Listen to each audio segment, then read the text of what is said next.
바로 어제 문재인 대통령이 아랍에미리트 연합 사우디아라비아 그리고 이집트까지 중동에서 가장 막강한 3개국 순방에 나섰죠. 너무나 놀라운 일이 벌어졌습니다. 특히 유세기와 사우디아라비아는 일본이 지난 수십 년 동안 엄청난 돈과 노력을 쏟아부으며 외교적으로 막대한 공을 들인 국가들인데요. 문재인 대통령의 이번 방문 한 번에 일본은 순식간에 모든 것을 잃어버리고 한국은 역사상 단 한 번도 보지 못한 수준의 초대박을 만들어내면서 해외 주요 외신들도 이 놀라운 상황을 집중 보도하고 있습니다. 일본은 아베 전 총리 때부터 특히 사우디와 긴밀한 협력 관계를 구축해 나갔는데요. 당시 사우디 국왕은 일본 기업들을 위해 사우디의 경제 특구까지 설립해 일본 기업들의 투자에 대한 규제 완화와 세금 우대 관세 절차 간소화 인프라 정비에 혜택을 부여했고, 이에 토요타는 사우디의 공장 건설 제넥스그룹은 사우디 아람코와 협력, 일본 3대 은행은 사우디의 대규모 투자를 준비하고 있었습니다. 일본과 사우디가 얼마나 가까워졌는지는 살만 국왕계 방일은 규모나 의전에서 화제가 되면서 세상에 공개됐습니다. 사우디 국왕계 방일은 1971년 파이짤 국왕 이후 46년 만이었는데요. 사우디 정부는 살만 국왕계 10일 전용기 편으로 도쿄 하네다 공항에 도착하자마자 사전에 따로 준비한 에스컬레이터식 트랩을 타고 내려오도록 배려했습니다. 영접은 나루히토 왕세자가 맡았고, 알제리, 모로코, 쿠웨이트 등 아랍 국가 외교사절도 다수 모습을 나타내 눈길을 끌었습니다. 국왕 수행 인원은 왕자와 강요 기업 간부 등 1000명을 넘은 비행기였기에 나눠 타고 방일한 것으로 파악됐습니다. 놀라운 규모죠. 이들이 도쿄도 내에 고급 호텔에 투숙하고 이동 시에는 500대가량의 고급 리무진을 이용하면서 반짝 특수까지 생겨났을 정도인데요. 리무진 차량 수요가 한꺼번에 몰리면서 오사카 쪽 차량도 동원됐다고 일본 니혼게이자이 신문은 전했습니다. 자, 그런데 이렇게 일본에 공들여온 중동 외교가 한국 문재인 대통령의 방문 한 해 일본은 모든 것을 날릴 위기에 처했습니다. 문재인 대통령이 어제부터 6박 8일 동안 경제 외교를 펼친 국가 아랍에미리트와 사우디아라비아, 이집트인데요. 이들 국가는 중동에서 전 세계 에너지 공급망과 해상 물류 체계 안정에 핵심적인 역할을 하고 있습니다. 그리고 일본이 사우디에 이렇게 막대한 돈을 투자하면서 가장 중요하게 생각했던 부분이 바로 사우디 대형 원전 수주였습니다. 2011년 3월 11일 일본의 후쿠시마 제1원자력 발전소 사고로 체르노빌 원자력 발전소 사고와 함께 국제 원자력 사고 등급의 최고 단계인 7단계 심각한 사고를 기록한 이후 전 세계 어느 국가도 일본의 원전을 지어달라고 요청하거나 일본의 원전 기술을 사려고 생각하지 않았습니다. 기피 대상 1호가 바로 일본이었죠. 이러한 현상으로부터 탈피하기 위해 일본은 사우디 대형 원전 건설을 일본이 수주의 안정성을 입증하게 되며 다시 일본의 원전 산업에 부활시킬 수 있을 것이라 생각했던 것입니다. 이를 위해 아베 전 총리 때부터 일본은 사우디에 막대한 자금을 투자하고 이례적인 수준의 외교를 펼치며 공을 쌓아왔습니다. 그런데 놀랍게도 문재인 대통령이 사우디를 방문하자 일본의 원전 부활 꿈이 한순간에 사라져버렸습니다. 사우디의 최고 권력자 모하메드 빈 살만 빈 압두라지즈 알 사우디 왕세자는 지난번 한국을 방문했을 당시의 예상을 뛰어넘은 한국의 환대에 너무나 감동한 것으로 알려졌는데요. 문 대통령은 이날 청와대에서 공식 오찬을 주최한 데 이어 이례적으로 친교 만찬까지 함께하며 모하메드 왕세자를 환대했습니다.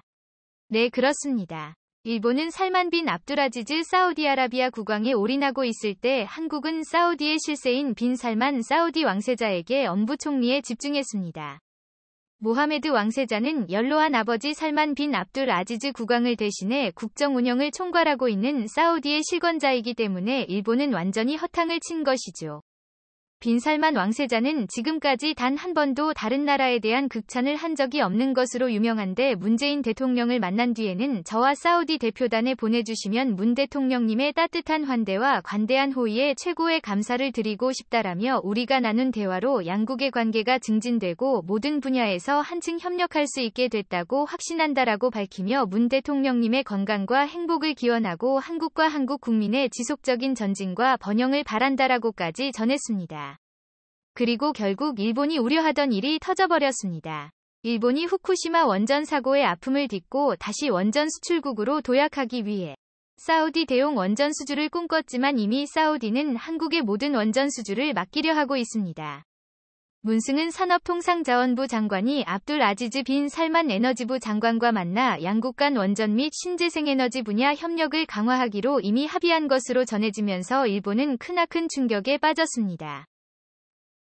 문 장관의 사우디의 대형 원전 수주에 대한 한국 정부의 의지를 표명하고 석유 등 전통적 에너지 중심의 협력을 원전과 수소 등 신재생에너지로 확대해 나갈 것을 제안하자 압둘 아지즈 장관은 한국 원전의 잠재력을 높이 평가하고 석유뿐만 아니라 원전 등 에너지 전 분야에 걸쳐 한국과의 협력을 지속적으로 확대해 나갈 것을 약속했습니다. 전 세계 전문가들의 이미 사우디의 대형 원전을 한국이 수주할 것이라 확신하고 있는 것은 사우디 내에서는 한국의 원전 기술이 세계 최고라 확신하고 있기 때문입니다. 사우디는 이러한 한국의 원천 기술을 배우기 위해 무료 공무원 15명을 한국으로 파견했는데요. 사우디뿐만 아니라 미국도 현재 한국의 에너지 시장의 게임 체인저가 될 것이라고 말하고 있습니다.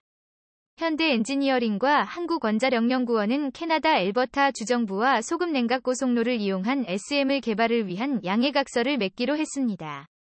웰스의 말은 마이크로소프트 창업자인 빌 게이츠와 워런 버핏 버크셔 해서웨이 회장의 투자에 전 세계적으로 주목받고 있습니다. 특히 게세마렘 빌 게이츠가 꿈의 원자로라고 극찬한 기술입니다. 원자력 업계는 게세멀 시장이 오는 2030년 본격적으로 상용화될 것으로 전망하고 있습니다. 실제 영국 국립원자력연구소는 2035년 시장 규모가 390조에서 620조 원 규모에 달할 것으로 예측하고 있습니다.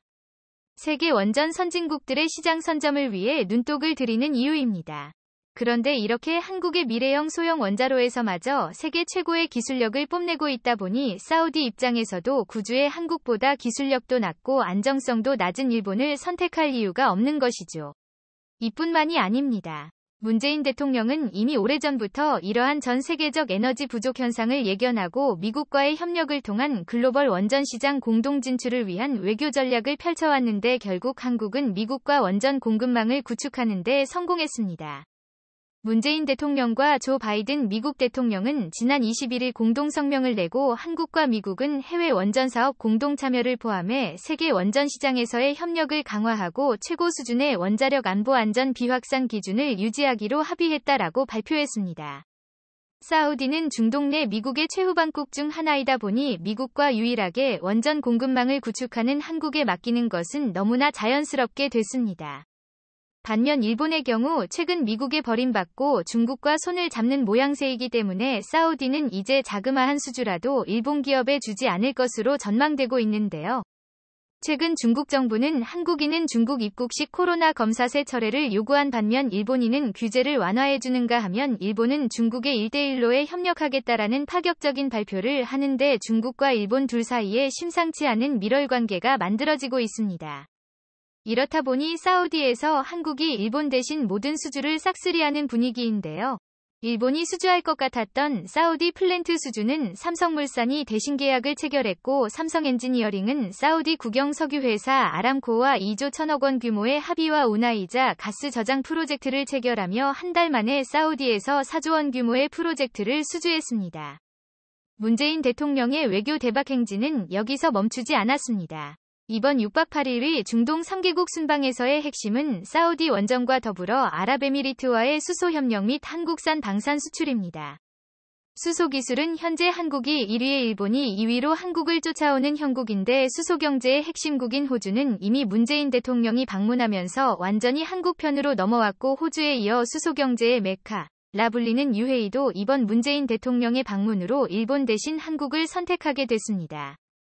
문재인 대통령의 놀라운 외교 대박 행진은 이것이 끝이 아닙니다. 지난번 호주를 방문했을 때도 호주로부터 대규모 광물 공급 약속을 받아내며 한국의 전기차 배터리가 중국을 압도하고 다시 세계 1위 타이틀을 거머쥘 수 있도록 만든 동시에 케인한 자주포 1조 원 규모 수출이라는 쾌거를 거뒀는데요.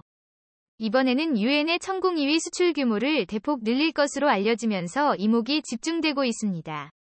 이스라엘제 무기를 제치고 UAE가 선택한 한국산 무기에 한국형 패트리엇이라 불리는 천공이는 탄도탄 요격 미사일 체계로 전 세계적으로 일부 선진국만 개발에 성공했을 정도로 최첨단 기술에 적용된 유도 무기 체계입니다.